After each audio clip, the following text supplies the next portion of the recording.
Hey guys, welcome back to the channel. Today we're going to be breaking out this Chatterbait box. I've got a couple Chatterbaits laid out here that we're going to be using today, and we're checking out another mold from Epic Bait Molds. So how much more could you want? This is the 4.2 inch Epic Darter. This is not a new mold, but it is new to us. We have not checked it out here on the channel before. And this is just a great profile for a Chatterbait trailer from what I hear. Bait Chuck did a video on that, so if you haven't seen it, definitely check that out as well. But we're going to be using it for these Chatterbaits. We have 3 different ones here. We're going to make up some darters here in some different colors, see if we can match these skirts the best that we can. We'll obviously give you some close-ups of this mold, and we'll do a little bit of a variety here and just check it out. One of these has a gold blade, and these other 2 have silver, so we'll have a little bit of variety, something a little bit different to check out here on the channel. We'll show you the details of this mold, and if it's something that you want to pick up for yourself, we'll leave you a link in the description below. So let's get some plastic hot, see if we can get some close-ups of this, and we'll make some baits right here.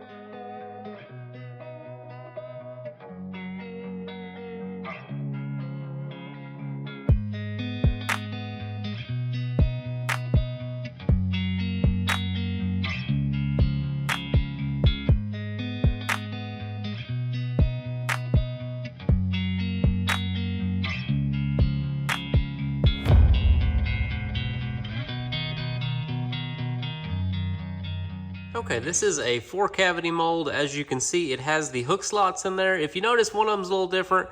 That one toward the edge here is a little bit different, but it fits in there pretty much the same way. And that is how you are getting your hook slots. You can see quite a bit of the gill detail there. It fits a pretty good size eye, especially for the size of that bait. And lots of scale texture. We got that fin there on the side and a little fin here on the bottom and on the top. And that is pretty much what makes up this bait. It has a very unusual tail fin there, but it works out perfectly for a chatterbait, and that is exactly what we're planning on doing with it. So let's get some plastic hot, and we will go from there. Before we roll into a little bit of the bait making montage, I just want to say that I'm sorry for the audio being a little bit different in this video. Usually I have a mic here. I dropped my phone out of my tripod, and it blew my microphone adapter into pieces on the shop floor. So that's been kind of crazy, and our microwave decided to just quit on us. So we have a brand new microwave, we have no mic, and we're just gonna keep rolling with the punches and see what we can do. I've got some motor oil hot right here, and we're gonna be using that to match this chatterbait right here. It's got some red and some dark greens in it. I think that'll be a good color combination there. So I'm gonna shoot some of these. We'll go ahead and move on over into the montage style of the video, and I'll come back after we have some baits made.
Some of these on the chatterbaits now.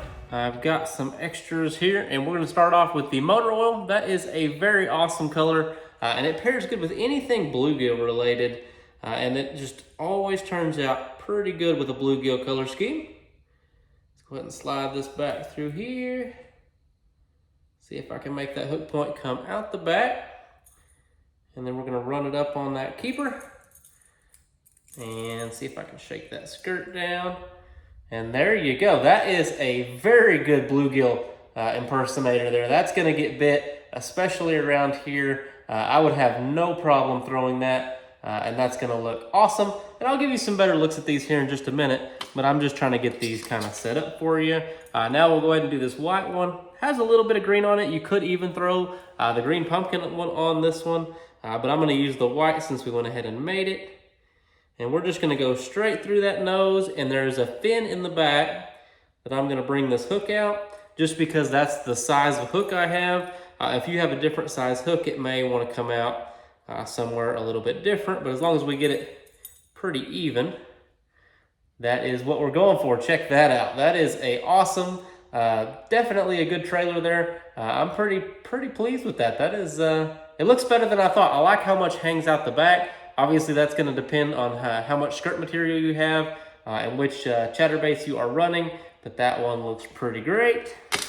Now we'll go ahead and do this green pumpkin one. Kick this back over here and slap one on this. See if we can run it up here. Come out that back fin. Pull it up on there.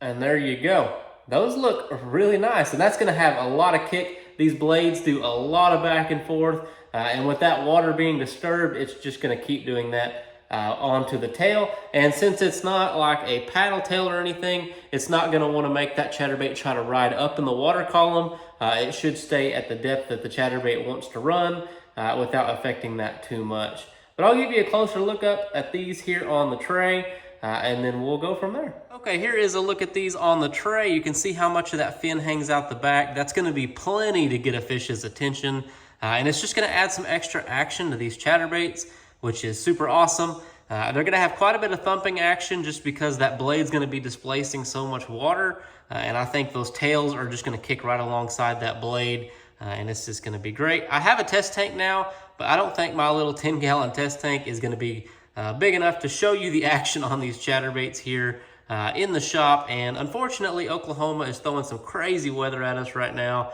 and I'm trying to get this stuff done before we have a potential tornado warning that is not too far from here. So just trying to get this stuff wrapped up, joys of living in Oklahoma. But yeah, that is a very good look at what these look like on the back of a bladed jig. And here is a little look at these darters up close. I didn't really give you an up close look, but they are pretty dang sweet. That is a 4.2 inch profile there, and it is awesome. As far as the eye sockets go, you can run like a 7mm eye, fits in there pretty good.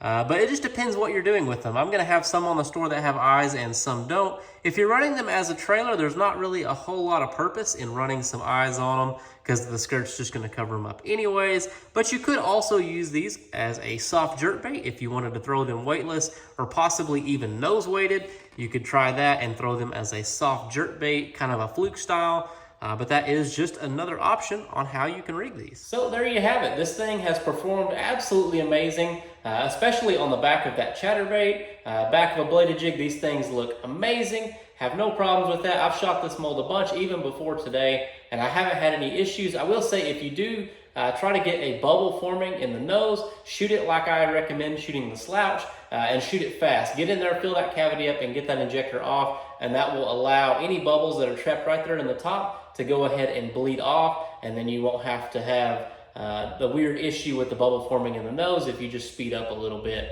So there is a very good tip if you are running into that problem.